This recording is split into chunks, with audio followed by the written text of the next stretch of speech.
5 मई 2023 प्रातः मुरली। ओम शांति। बाप दादा मधुबन।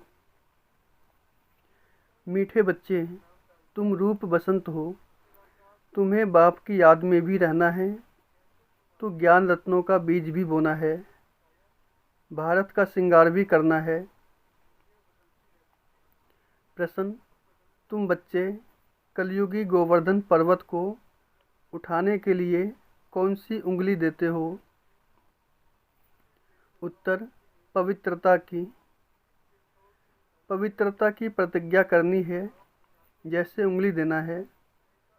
पवित्रता नहीं है तो भारत का हाल देखो क्या हो चुका है। पवित्रता है तो पीस प्रोस्पेरिटी सब है। इसलिए श्रीमत पर आग और कपूस इकट्ठे रहते भी पवित्र बनना है, प्रवृत्ति में रहते पवित्र बनना है, घर बार का संन्यास नहीं करना है। गीत: आने वाले कल की तुम तकदीर हो। माताओं ने, सभी सजनियों ने यह गीत सुना। बच्चे जानते हैं इस भारत की तकदीर में लकीर लगी हुई है। किस द्वारा लकीर लगी है? 5 विकारों रूपी रावण द्वारा।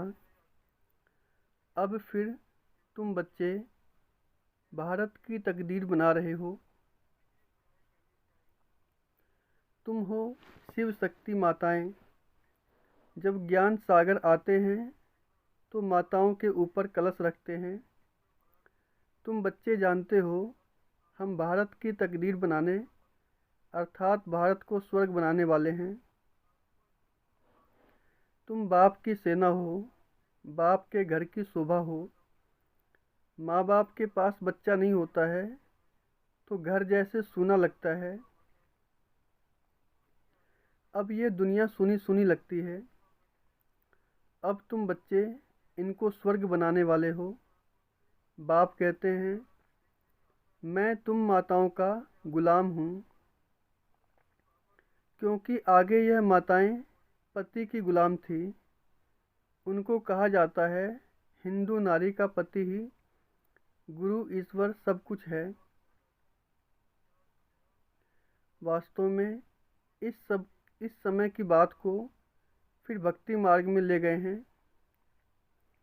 परम पिता परमात्मा को ही इस समय कहा जाता है त्वमेव माता च पिता तुमेव। सब कुछ एक है। हिंदू लोगों ने फिर पति के लिए कह दिया है। वास्तव में शिव बाबा है पतियों का पति। तुम तो सदा सौभाग्यशाली बनती हो। और यह पति भी अमर है, अमरनाथ है ना। तुमको भी अमरनाथ अमरपुरी का मालिक बनाते हैं। ऐसे पति को बहुत याद करना है जो तुमको पढ़ाकर स्वर्ग का मालिक बनाते हैं। ऐसे पति को भूलने से रोना आ जाता है। बाप कहते हैं क्या तुम्हारा साजन मर गया है जो तुम रोती हो? तुमको तो अभी सदैव हर्षित मुख रहना है। देवताओं का मुखड़ा सदैव हर्षित रहता है। मनुष्य देखने से ही खुश होते हैं। देवताओं ने वह खुशी कहाँ से लाई? संगम पर बाप ने ऐसा हर्षित मुख खुश मिजाज बनाया था।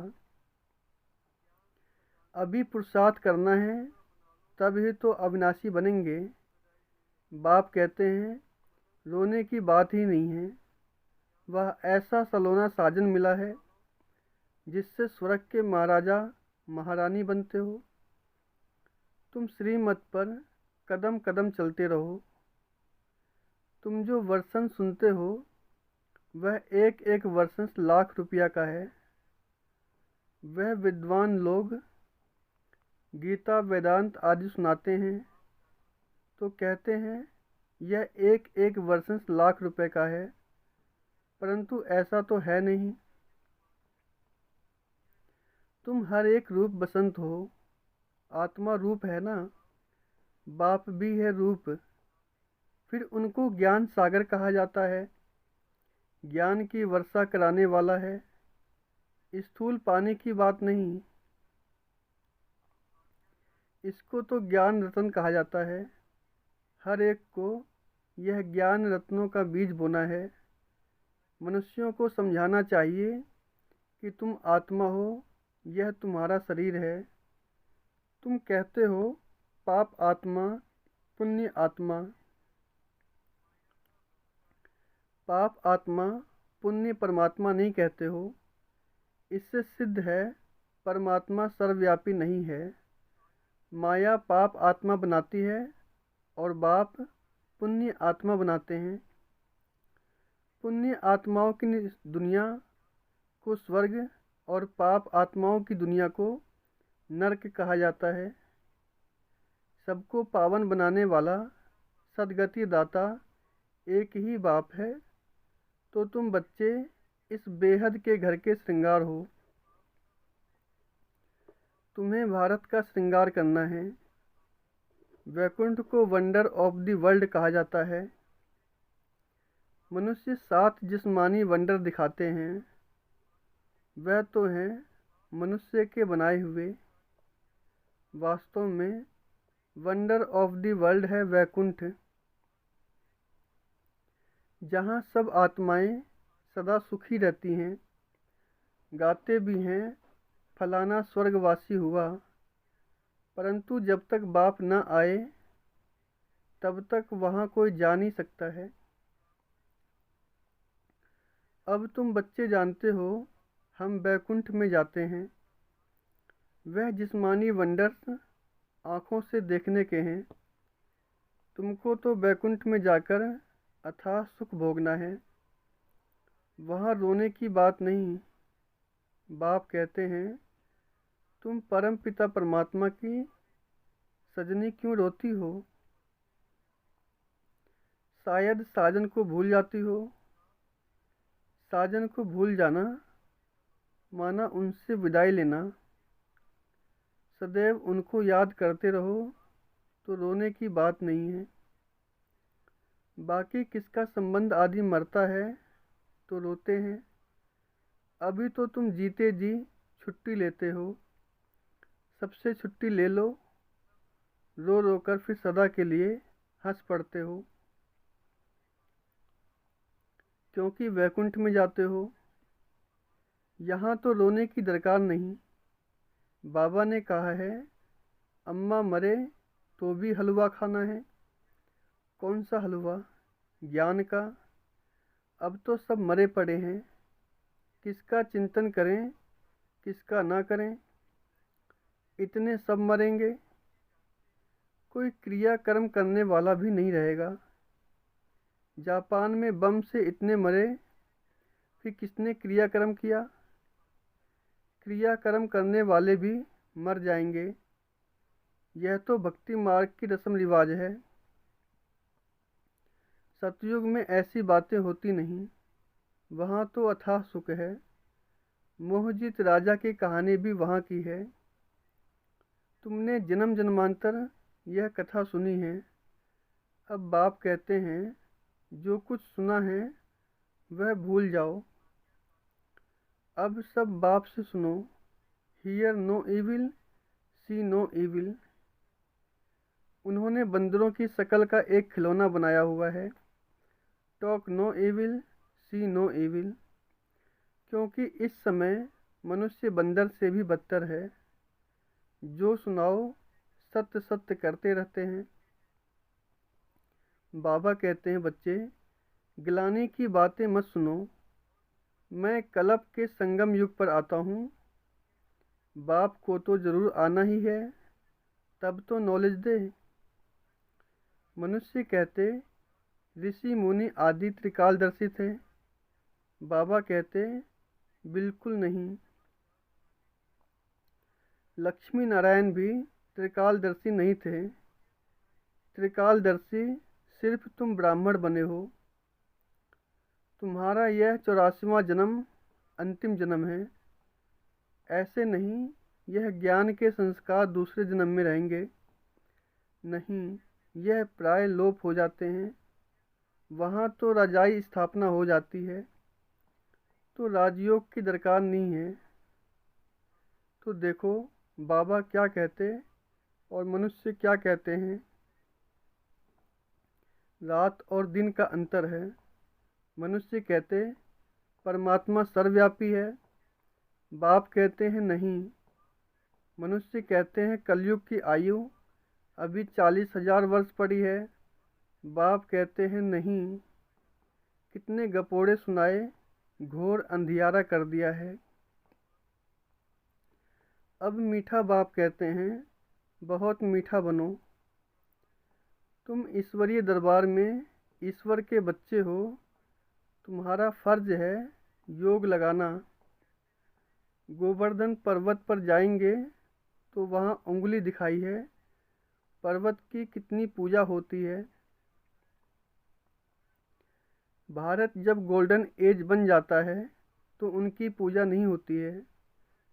तो यह अंगुली है तुम्हारी निशानी। पवित्रता की प्रतिज्ञा करना जैसे अंगुली देना है। भारत को सैल्वेज करने के लिए पवित्रता है तो पीस प्रॉस्पेरिटी भी है। पवित्रता नहीं है तो भारत का हाल देखो क्या है। मेहनत है न। सन्यासी कहते आए आग और कपूस इकट्ठे रह नहीं सकते। शास्त्रों में ऐसा है, परंतु तुम सन्यासियों को कह सकते हो कि हम कैसे आग कपूस इकट्ठे रहते पवित्र रहते हैं। सन्यासियों को श्रीमत थोड़े ही मिलती है। हम तो अभी बाप की श्रीमत पर चलते हैं। उनको मिलती है शंकराचार्य की मत। ये है शिवाचार्य की मत। तुम शिवाचार्य के बच्चे हो, यह कोई नहीं जानते हैं। कहते हैं परमात्मा ज्ञान का सागर है, तो आचार्य हुआ ना, वह शंकराचार्य है। सन्यासी बहुत शास्त्र पढ़कर टाइटल लेते हैं। श्री कृष्ण आचार्य कभी नहीं कहा जाता है। शिव का पता ही नहीं है, वह बाप को जानते ही नहीं हैं। सिवाय बाप के और किसी को ज्ञान का सागर कह नहीं सकते हैं। कोई सन्यासी मिले तो बोलो तुम हो निवृत्ति मार्ग वाले हठ योग सन्यासी, हम हैं प्रवृत्ति मार्ग वाले राजयोगी। तुम राजयोग सिखला नहीं सकते हो। तुम हो रजोगुणी, क्योंकि शंकराचार्य आते ही द्वापर में हैं। तुम्हारा है हठ योग कर्म संन्यास। वास्तव में कर्म संन्यास तो होता ही नहीं है। अब तुम बच्चों को डायरेक्शन ही है, कुछ और मिलता है। मनुष्य चाहते हैं शांति में रहें। बोलो अच्छा अपने को इन आर्गन्स से डिटैच कर दो, परंतु सिर्फ डिटैच करने से ही फ़ायदा नहीं होगा। डिटैच हो फिर मुझे याद करो तो विक्रम विनाश होंगे। शांति तो तुम्हारे गले का हार है। आत्मा का स्वधर्म है शांति। हम आत्माएं मूल वतन में साइलेंस में रहती हैं। फिर सूक्ष्म वतन में है मूवी, यह है टॉकी। स्थूल वतन। तुम बच्चों ने साक्षात्कार किया है, बाबा ने जास्ती देखा है, मम्मा ने तो कुछ भी नहीं देखा है। कभी भी ध्यान में नहीं गई, ज्ञान में कितनी तीखी गई। यह ध्यान की आस भी नहीं रखनी चाहिए। मम्मा देखो बिगैर ध्यान के कितना आगे नंबर लेती है। पहले श्री लक्ष्मी फिर श्री नारायण, इनके लिए लिखा हुआ है। अर्जुन को विनाश स्थापना का साक्षात्कार हुआ। इस रथ में रथी शिव बाबा बैठ नॉलेज सुनाते हैं। इस रथ को भी नॉलेज उनसे मिलती है। यह तो खुद भी गीता पढ़ते थे, बहुत कथा करते थे। अब वंडर लगता है शास्त्रों में क्या क्या है। बाप कहते हैं यह पढ़ा हुआ सब भूल जाओ। सुनो नहीं, देखते हुए नहीं देखो। बस हम तो जाते हैं बाबा के घर स्वीट होम। जब तक गाइड तथा लिबरेटर न आए तब तक कोई जा नहीं सकते हैं। पंडा और मुक्तिदाता तो एक ही बाप है। दुखों से मुक्त कर देते हैं, इसीलिए उनको गति सद्गति दाता कहा जाता है। वह है मनुष्य सृष्टि का बीज रूप, सुप्रीम सोल। निराकारी दुनिया है, आत्माओं के रहने का धाम। ऐसे नहीं कि ब्रह्मा परमात्मा है, उसमें आत्माएं लीन हो जाएंगी। कितनी वंडरफुल बात है। तुम्हारी 84 जन्मों का पाठ अविनाशी है, यह कभी मिट नहीं सकता है। सृष्टि अनादि रची हुई है। सत्युग को कोई नई सृष्टि कहा जाता है, अभी है पुरानी सृष्टि। बाकी सृष्टि को विनाश नहीं होती है।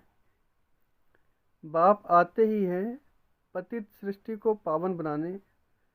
सृष्टि तो है ही, 84 जन्म तो जरूर देवताओं के ही होंगे, फिर कम होते जाते हैं। फिर क्रिश्चियन आदि का भी हिसाब निकाल सकते हैं।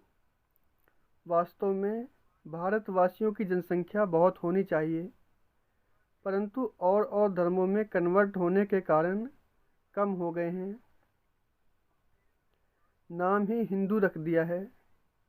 बाप कहते हैं, मैं आता ही तब हूँ जब मुझे ब्रह्मा द्वारा देवी देवता धर्म की स्थापना करनी है।